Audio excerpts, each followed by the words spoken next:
Welcome to the Inland News Minute for Wednesday, December 1st. I'm Liam Trouchard. Here are today's headlines.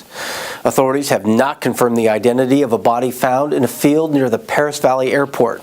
However, they strongly suspect the remains are those of missing Russian skydiver Vladimir Frolov, who disappeared after a jump in late September. A preliminary hearing is underway for 5 inland Southern California men accused of a massive securities and mortgage fraud scheme. Prosecutors say the men, including James B. Duncan, bilked investors out of more than $142 million.